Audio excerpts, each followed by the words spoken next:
party. A party that don't stop. Come on now. Old school's in. Let's make some noise. Fresh beats. Check it out.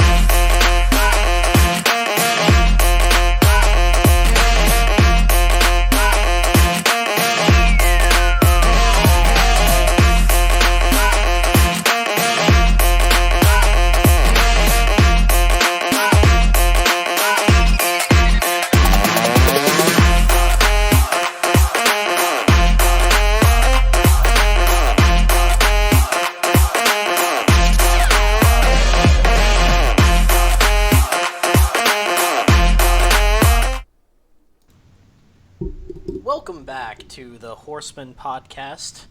I'm your host, Josh. And then I'm Greg. And we are looking at a little bit of a different format here this week. Last week we talked about coffee and everything we loved about that. You can go check that out on the 42 Studios YouTube channel. Today we're looking at a little bit of a radio format because we're going to be talking about conspiracy theories and mainly the New World Order. So stay with us. It's going to be fun. It's going to be exciting. We're going to try and pick your brain a little bit with this. So, Greg, my friend, how you doing? I'm doing pretty good. How are you doing, Josh? Hanging in there. Beautiful. I'm excited to talk about conspiracy theories because this is, I don't know who doesn't like talking about conspiracy theories, but it's a large topic of conversation nowadays. Oh, yeah, no, definitely.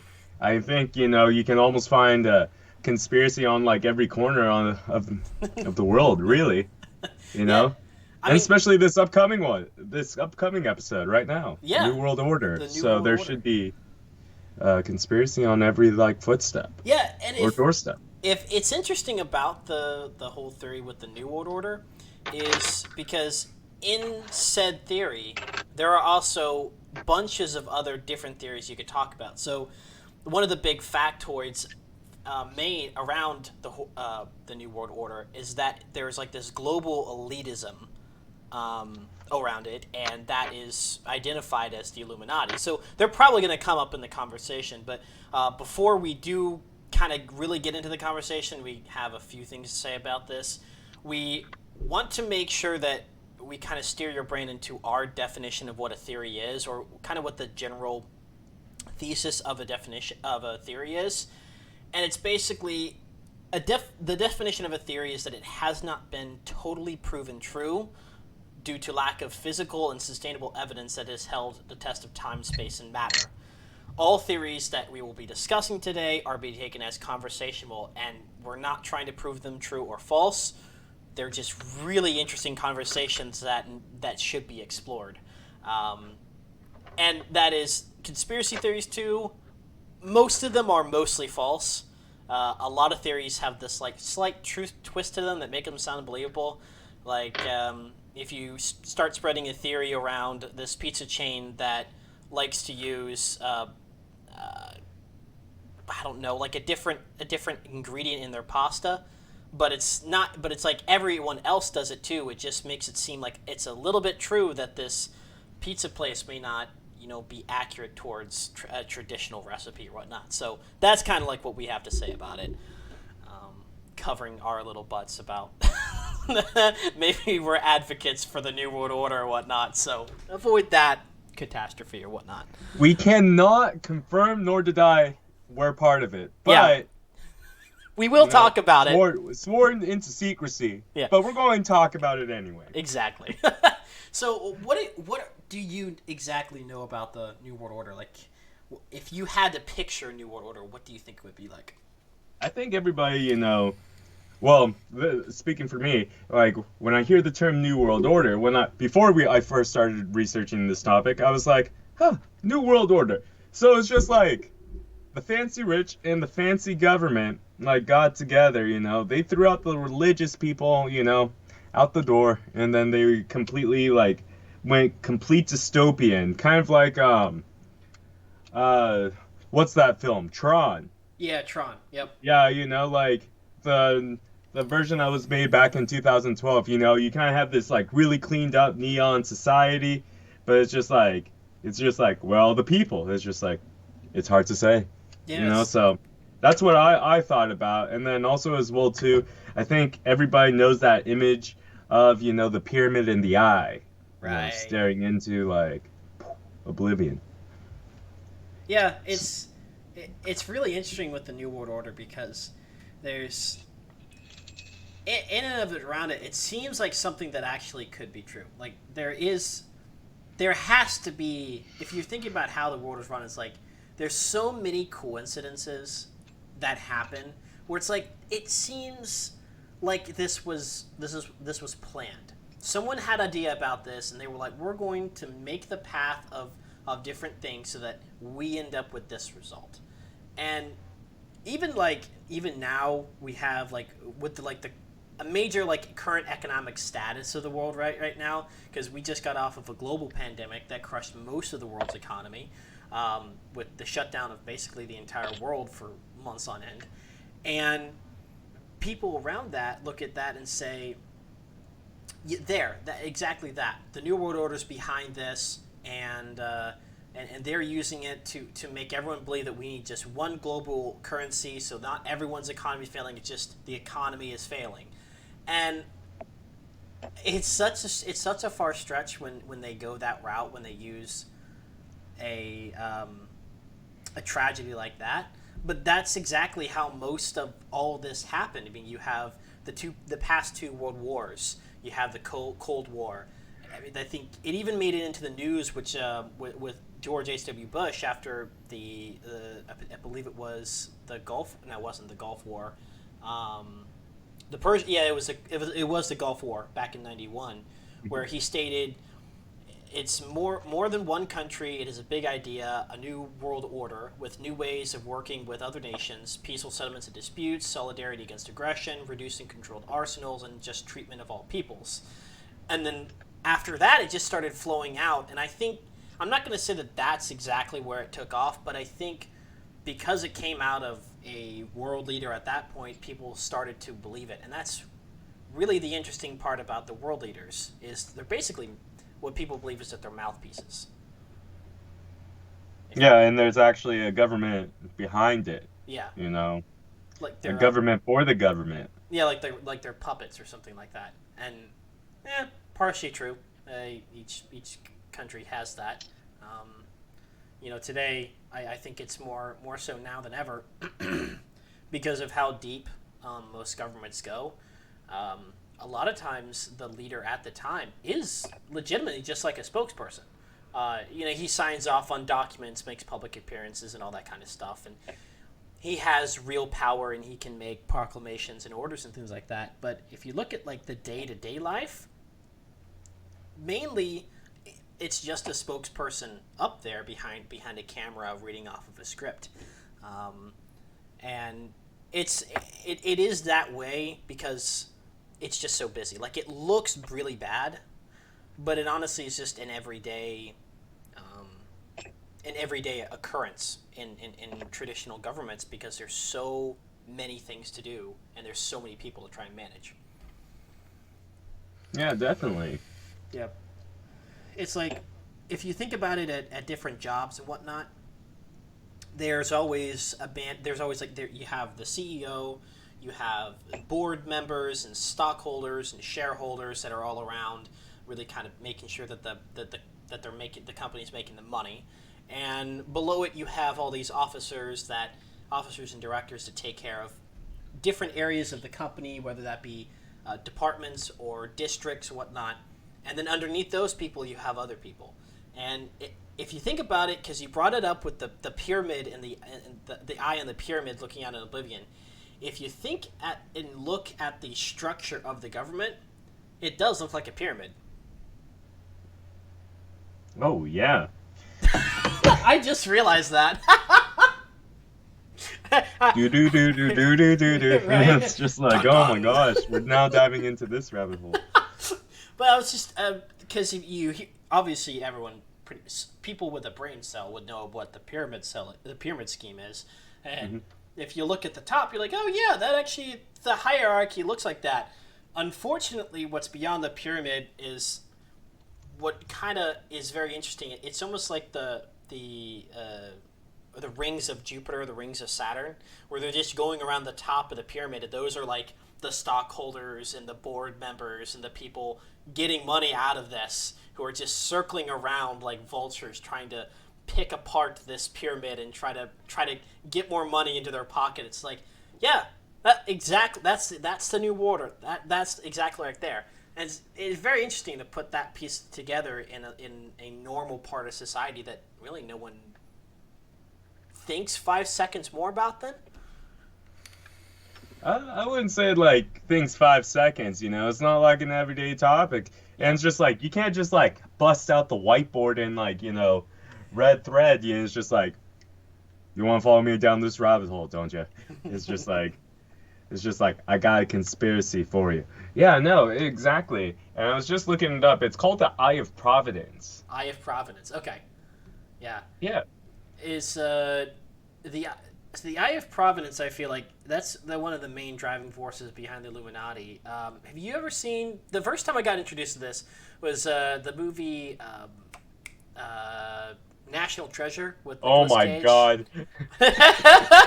So I'm only bringing this up because this is actually what got me into conspiracy theories. Mm-hmm. Because I had an older sister who took this movie and made it into a project of debunking all of this. Now, at the time that she did this, Google was not a mainstream thing. There was no, just look it up on the internet. That wasn't a reality where we were. So she actually had to do it legitimately a historical way and go through history books and debunk them.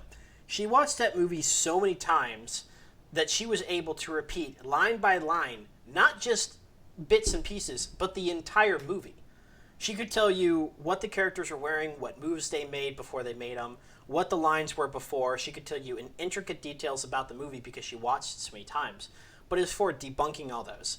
And one of the big ones in there was the Freemasons, with because they pulled out the dollar bill and it had the pyramid on there. They talked about the Freemasons, the Illuminati, the Knights of Templar, and it was really interesting to watch this movie kind of go mainstream because it is your prototypical conspiracy theory movie that's just all around amazing. It's one of my favorite movies.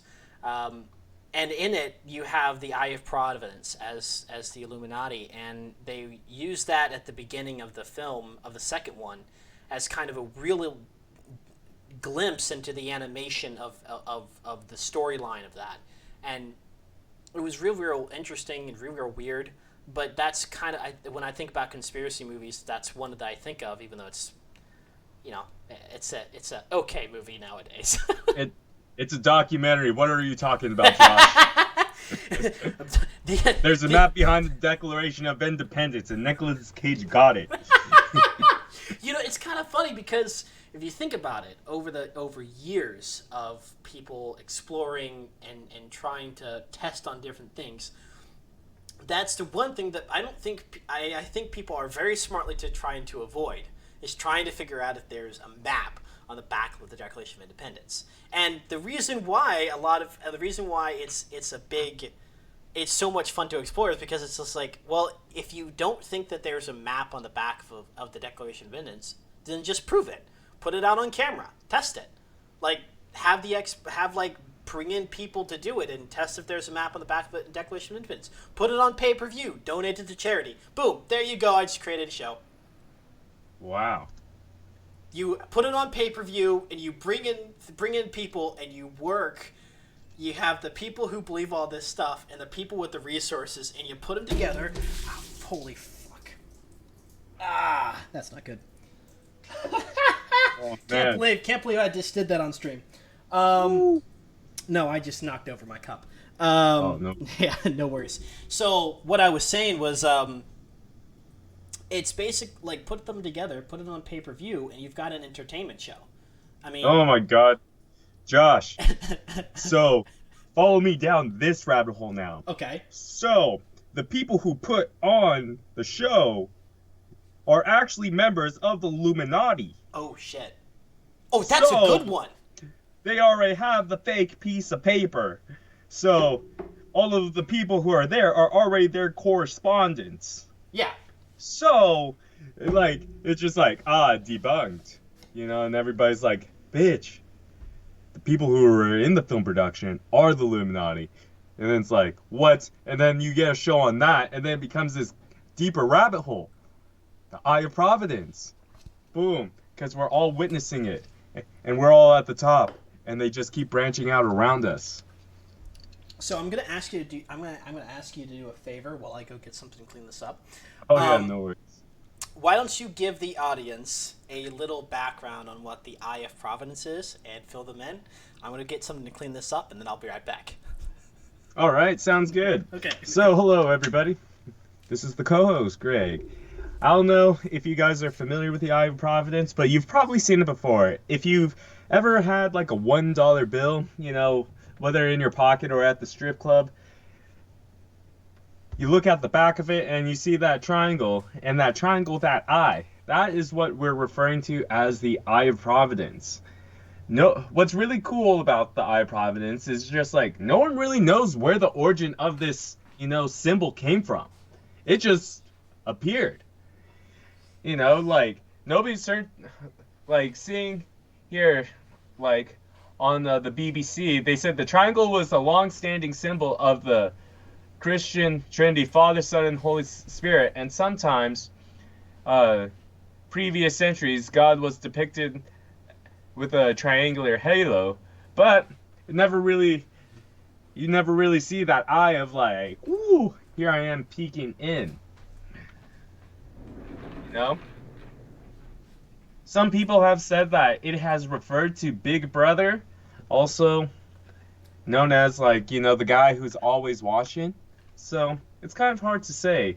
We see the Eye of Providence pop up, in movies and all of that. And it's kind of like expanded throughout, our whole millennia, showing up in the Freemasons, Illuminati, our own currency. It's kind of strange to see it just pop in and out. Sorry, I heard a knock on my own door and I was thinking they were about to get me. So, either way, that is what is up with the Eye of Providence. Yeah, you can also see in the Egyptian work. Oh, this is interesting. Alright, welcome back to the Horseman Podcast. We apologize for the brief delay. We are back and ready to go. Again, I'm Josh.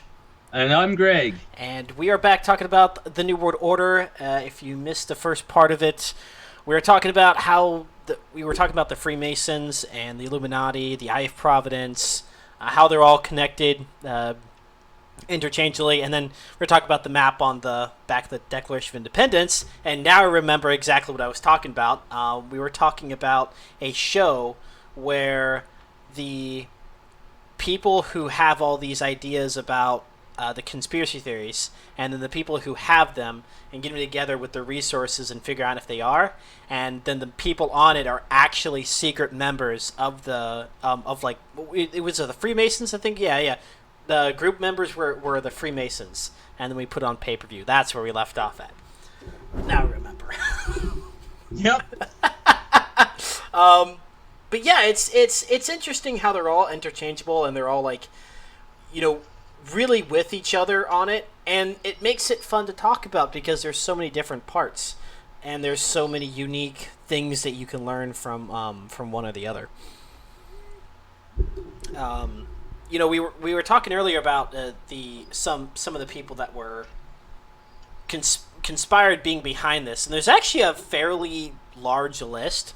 A lot of it has been celebrities, whether it be musicians like Beyonce, Whitney Houston, whether it be organizations like the Federal Reserve or the United Nations, even going up to world leaders, like we were talking about George H.W. Bush in the Gulf War, how he really made it more aware of that, there could be an actual secret order out there. But yeah, it's really interesting with the New World Order and how it in everyday life you can if you are into the theory and you pay attention, you start seeing signs which drives it more into that belief. And that's where I think a lot of public knowledge is a little frayed, because there's so many intricacies and all of it. It's such a good theory that even in everyday life you start seeing just glimpses of the New World Order, and it's like, oh, this is real. It's like, it is, but it makes it so much fun to just go around and point things out at. Yes, definitely. But yeah, what would you say is, if you, in everyday life, if you were to walk around your area, let's say you're walking from your house to like a coffee shop or whatnot, and you're walking around, what sort of things might pop out at you on a day-to-day life that you wouldn't even think about? What were some things that you've seen? I would say things that like kind of pop out in everyday life, for me are like glitches in the Matrix, if you know what I mean. So I'm assuming all of our listeners have seen The Matrix, right? So there's in the movie where he's like, oh, deja vu, and they're like, there's never such thing as a deja vu in The Matrix, So for me, it's finding two a person twice throughout the day. Just walking down the street, it's just like I'm in one neighborhood here, let's say I'm over there in Seattle, it's just like, oh, I see a person in Belltown. And then, a few hours later, I'm over in Capitol Hill, it's just like, oh, I see this person again over here in Capitol Hill. That's kind of strange. And then, usually for me, it's not in a day, it's usually within a week span, it's not necessarily the same people on my commute. It's just like, oh, what? They're over here too? What are they doing? Do we have same friends, same social circle? Are we all in the same loop but at different time codes? Real big questions. It's kind of like the theory about it's kind of like the body double thing, where everyone has a lookalike or a body double. I've been at a job and I've seen people that look exactly like my friends and family. I'm like, wow, that person looks a lot like them. And so maybe it's a glitch in the Matrix. Maybe that person got too much of the other person's coding. It's really, really, really freaking weird. And it creeps me out because there's one person I never want to see again, ever. And I happened to see a lookalike, and it was kind of freaky. What? Oh, that's not that actual person. I'm going to walk the other way. I'm a little creeped out now. Oh my gosh. But it's things like that. I mean, it's just so simple, yet so complex that it makes you stop and think about, what's really behind all this. What's really going on behind the scenes. And I think we've both worked in areas where we were behind the scenes, whether we were, working at doing audio for a concert, or working backstage at a theater, or you're in retail and you're working in the warehouse getting all that stuff ready. I think most of us have been in those positions before, but it makes you think even further about whether or not someone is really behind the scenes in the real world. Oh yeah, definitely. It's one of those. I think if we steer it towards the Illuminati a little bit, it's kind of funny. It really kind of got it started as a hoax and grew more into reality during the French Revolution. I mean, you have all of these people behind the French Revolution pulling strings, and then all of a sudden they just disappear, right? They go off. It's like, oh, who's really controlling this? And even when you go back through the two world wars, how they started. I mean, the first one, it was like a coincidence that he was just at the corner when the Archduke came around the bend. It's like, really? But when you think about it now, it makes kind of sense if it didn't go well the first time. But there's so many coincidences between two historical events that it's really hard to not believe in some secret world order. Oh yeah, no, and I think it's always going on, but it just evolves. How so? So, how I view it is, so it's just you got, the Illuminati, or like the CIA, that's a good one, or the FBI or whatever. But they just changed their name as like time progresses. Mm, History is often wrote by the people who win these wars, right? right. So it's just like with the Illuminati, it's just like we can erase our name and we'll just put this one here. Then once people start catching on, they just change their name again. So it may not be even Illuminati anymore because they're like, oh, everybody into it right now. You know what? I'm going to start a new one. And they're like, what's going to be the cover name? Peloton. Okay. All right. Yeah. So it's just like hide in broad daylight. Like the kind of sort of thing like the Mandela effect. Exactly. Yeah. That's one that's like it kind of go again. That's another one that pulls into the New World Order about changing different things. Like someone, you remember the kids' book, The Berenstain Bears?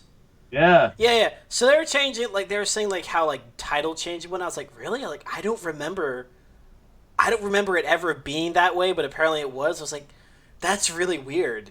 Was it even every time I go back to find books, it's that I don't remember which books that I read in the past, and certain little things like that, like things that trigger your childhood, and you think back, you go, wait, was that way? And you don't quite remember, and no one really quite remembers, and it's like then it speaks again to the Matrix idea that we're all coded and that we have certain file destinations that are sealed. Or you can't go back and you can't access them. And there was a movie, I don't know if it's coming out or it did come out, but it's basically about this guy who creates a video game-esque world where people can go in and play, or they can play and get paid. So you're either in the game or you're one person controlling the person in the game. And it's everyday life. It's going shopping, going to a strip club. Is it that new movie with Ryan Gosling? Free Guy? Maybe? No, I don't think it was. It was with, no, it's not this one. It has, Gerald something. Gerald Butler, I think it is. Gerald Butler. He plays in a movie. I'm trying to remember it because I saw it and it looked really, really good. I'm trying to remember what it was. Angel's Fallen. No. Yeah, I'm not remembering what the name of the movie was, but the guy, what is it? Free Guy. That's one that's coming out that's extremely like it too.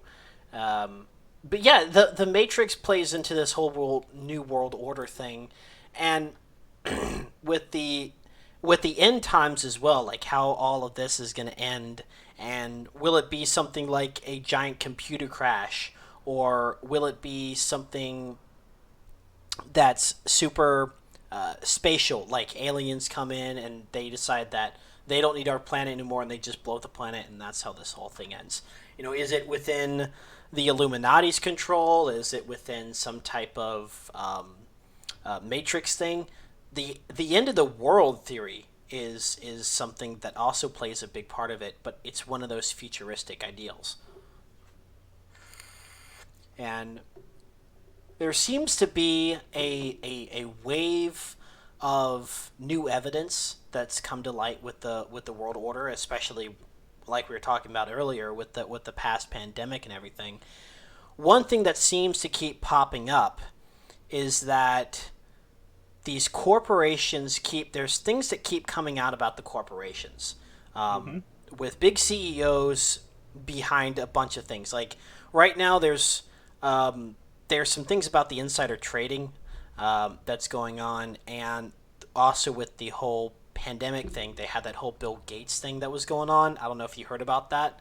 Yeah. Yeah, all about like it was like a TED talk like 6 or 7 years ago, and he was talking about some type of virus and how it's like it's going to be the next what did he call it? It's like big thing or like big world event. Yeah, he said it wasn't going to be some like nuclear event. It was going to be some type of viral thing, and that was really super weird too. That got people talking. But the one thing that's really off about that is now all of this information is coming out about everything that happened with the lab, and I'm not going to get into too much many specifics about that, but it speaks that maybe these guys are in some type of ring of information where if you're at this certain corporate elite group, that there's certain information that's shared with you because of whether it's grants or financial aid or information processing, even like server backup data, that a lot of these people who are in these high positions get information that's not accessible to the public. And then when they speak about it, it's like super weird. And then it happens in 10 years and people are like, oh, they're the ones who were talking about it first. They're the ones to blame. And it's more so something that needs to be written out, like something that it's like a wave. You just need to ride the wave of information. And when it happens, you're a little bit more prepared. The problem is that it's hard to look 7-10 years into the future if you don't have a whole boatload of evidence. If you just have one or two people speaking about it, it's hard. But when there's a boatload of information, it's easier to see 5 years into the future. Oh yeah, absolutely. Yeah. You know. Go ahead. Oh, I was about to say, what was it? Chester from Linkin Park. You know, he was saying, you know, as we get older, our senses become like a little bit more in tuned as well too to other things as well.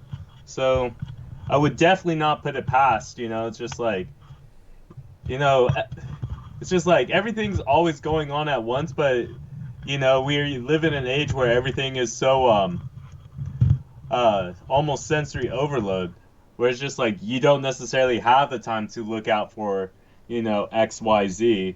It just kind of happens. Yeah. You know, and it's just like, oh my God, how do we adapt, you know, or how do we keep, you know, evolving, you know, to keep on surviving? But I think, you know, one of the most incredible things about humans is that we just do. We find a way, we're super innovative, you know.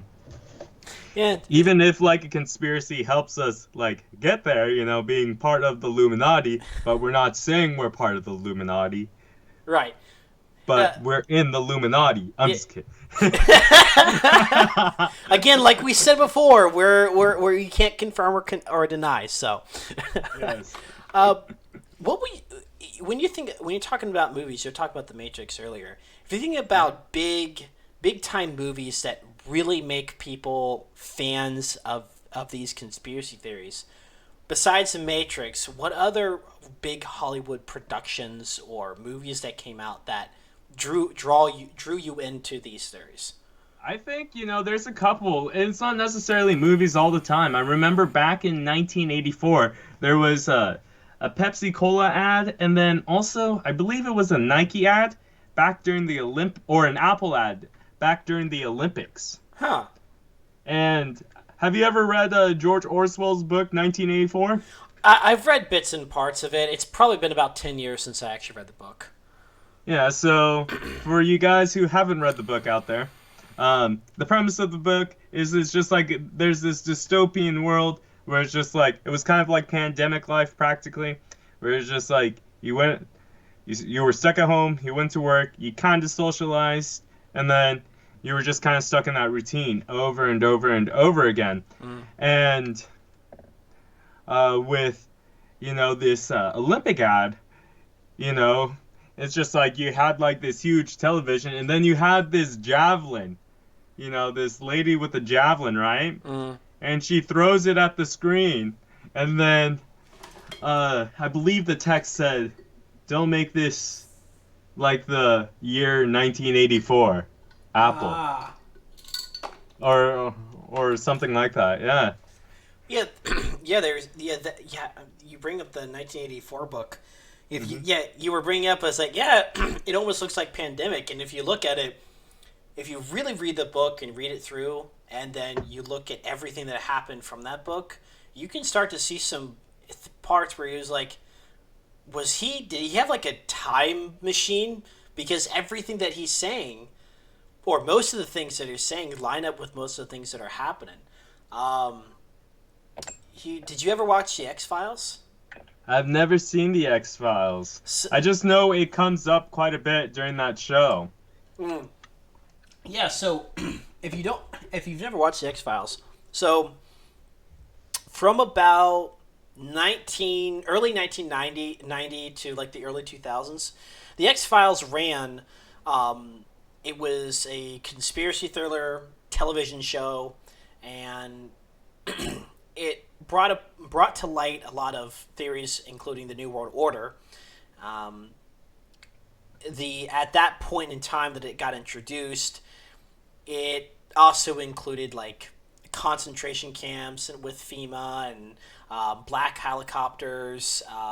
There were theories for decades that were confined to largely, I would say like right wing, but like really like more extremist subcultures. And the 1997 film, what was it? Conspiracy Theory, and then the 1998 film, The X-Files: Fight to the Future, often are used as notable examples of really big Hollywood films that brought these conspiracies into light. And as well as too with theories in the New World Order, there was during the Red Scare during the Cold War. I don't know if you remember. Oh yeah, that. Yeah, that.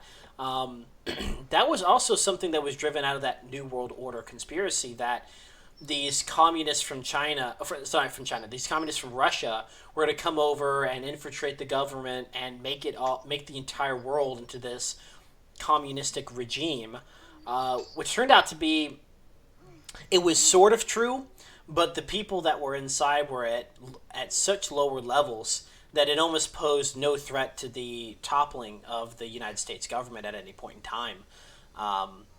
But yeah, stuff like that with the New World Order is subjected to various different political realms, which the main one being a total terrorism a viewpoint, and it's encouraged by various undeniable realities. The growth of transnational institutions, manifest power of global overclass, the expansion of the European Union, rise of digital surveillance with Edward Snowden, all that stuff, and then the whole like China-U.S. stuff that's kind of going on. It really plays into that, and it's real weird if you dig in really super interesting. You can go into a far deep rabbit hole, but yeah, it's really interesting with the New World Order. There's so much behind it, that it's such a big part of society nowadays. But yeah, it's one of those moments where you think back at different points in history, and you kind of just have to go, you know what? The New World Order is going to come, and I'm probably going to be a part of it, so I'm just going to continue just living it. And before you know it, it's right at your front doorstep. Yeah, exactly. That's how you get your invitation. Yeah. they just show up. They knock on your door, and they're like, almost like Jehovah's Witnesses, but not as creepy, They're like, hey, you want to be part of the Illuminati or what? And you're just like, all right. Yeah. That sounds cool, After that, they kidnap you, like threaten your whole like social status, your way of life, embarrass you, bring you into some rings that you can't really talk about, bring in some normal everyday truth. And then you get tatted. And then you're like, boom, you're part of it. Yeah, it's kind of funny you brought up the Jehovah's Witnesses. Like, it's not as creepy. It's like, yeah. And the Illuminati, I think, is way cooler to join because it's something like new and exciting. You're like, what's the Illuminati? Are all my dreams gonna come true? And you have so much ambition. But with like the Jehovah's Witnesses, like, I'm good. They're part of the Illuminati. That's your entry key. You have to get past them. after you've been like boom, boom, boom, have you heard the good news? Everybody closes the door. It's just like, no, you have to let him finish that sentence. They're like, have you heard the good news? You're about to join the Illuminati, you know? And like at that point, it's just like, okay, sign me up, you know? And if they try to hit you with the membership fees, say that's bullshit. You know, it's just like no one reads the terms and conditions, but I read the terms and conditions, and it's just like that membership fee is optional. You just gotta be dope. Well, the membership fee often consists of being of your soul, so it's one of those more expensive fees, but it's also something that you can waive, and you can just you can give your heart to them. It just doesn't matter. Well, like also as well too, like I've just been contemplating this. If everything is a simulation, right? Right. And it's just like, why are we asking these people for their souls? That doesn't make sense. Yeah. Yeah, that's the other thing. Yeah, if everything's a simulation, get this. If everything's a simulation, you know those glitches that you have, like you're driving your car and you go from like point A to point B and you get to point B, but you're not quite sure how you got there even though you were awake during the entire point. You get there and you're like, "Wait, how did I get here in the first place?" It's like those when you zone out on car rides, or when you're sleeping during car rides and you wake up and you're just like, you just arrive at your destination. It's like, wait, how did my brain know how to do that? Was it programmed to just wake up when I arrive at my place? Or sometimes it can also be a bigger glitch when you just miss 6 bus stops. So I think the 6 bus stops is, but I actually kind of have an insight about this. Someone was telling me 10 years ago, your brain likes to take the path of least resistance, right? So that's why it's just like when trying to start a new diet, trying to start a new habit, you always have to focus, during like the first couple of days, where it's just like boom, so you kind of start because you're building new neural pathways. So like when you space out like from getting point A to point B, if you're taking the same route over and over and over again, your brain will just shut everything out. Right. It's just like you'll need to know the extras over here. You'll need to see the guy, in the next car is picking his nose. Like all you care about is getting you from point A to point B. So that is like, yeah, it is a little bit of that. There is more scientific terms to it. I just don't know them personally, but that is something that I did hear. Because your brain does like to take the path of least resistance, so that's why it seems like I just appeared. See, that's where that that whole the logic, reasoning, and science behind a lot of these conspiracies debunk some of the things that make them so appealing. Where you go, okay, this happened, but also this is also how you explain it. Like this is this is that whole part of making sure that you don't like throw your support for something, is that you're also okay. So let's take the whole 9/11 thing, right? That whole theory that something else happened prior, like it was there are things placed inside the building. It's a lot of science comes into these conspiracy theories and debunks a lot of them, but there's so much riffraff between it, and science changes so much that the other side or the people advocating for these conspiracy theories have backup ammunition that they can use when they go into these conversations. It is so much fun to see the day-to-day life that people throw at these theories for their support, and then the other people coming back with facts and science, and that whole dig in entrenchment between the two makes these so much fun to talk about, because the science behind all of it and the science that can prove these theories right or wrong it's in mass transit. There's a lot of information about these that blow it away, and that's the beauty of conspiracy theories, because no matter where you go, you're going to find someone who's in support of them, or you're going to find someone who's in complete denial of it. And at some point, these two people are going to meet, and it's going to be a battle of the minds. And that is another show that I just thought of, where we get someone from one side and from one side, and you put them at a table, you each give them a bottle of bourbon and a joint, and you just go for it. Oh my god. Can you imagine the ratings on that? That's your that's your Saturday night entertainment. Those views would go out the freaking wazoo. Oh my gosh. Can, I don't know, Josh. This sounds like our podcast as it is. You know, eventually, one of these days, it's going to be something where we're going to have to do a debate on one of these things and make it a big, huge event, because there's and make it really one big conspiracy thing, because all of these clash together. And we probably could go on and on and on and on about all these theories, about the different complexities.